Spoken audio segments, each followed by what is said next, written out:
Ардагерлер ән салады. Жеңістің 77 жылдығын мерекелеу мақсатында Кеншілер мәдениет сарайында хор ұжымдарының облыстық фестивалі өтті. Толығырақ келесі бейнематериалда.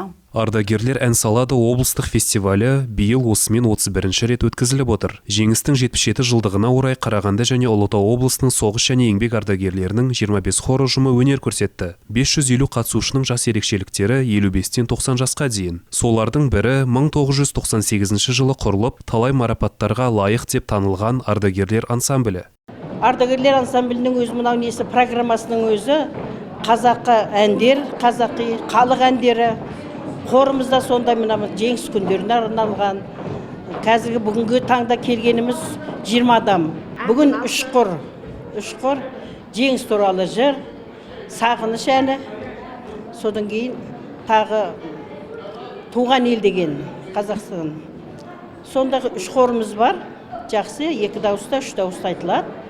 Жақсы дайындалып келдік. Сәт сапар болсын енді.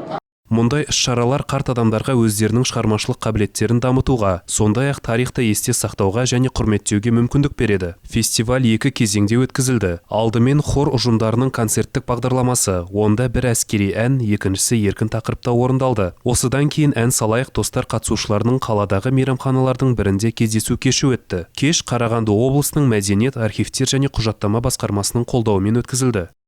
Бұл фестиваль біздің жас ұрпаққа үлгі береді. Бұрынғы өлеңдерін насихаттау, соғыс уақыттағы өлеңдерді ұмытылмау үшін біздің жастарды тәрбиелеу керек қой.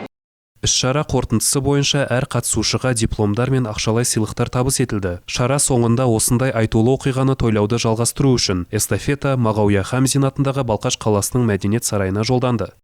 Арман Қазбекұлы, Айша Үсенбекова, Шалқар Алтынбеков, Николай Шевелев, 5-ші арна.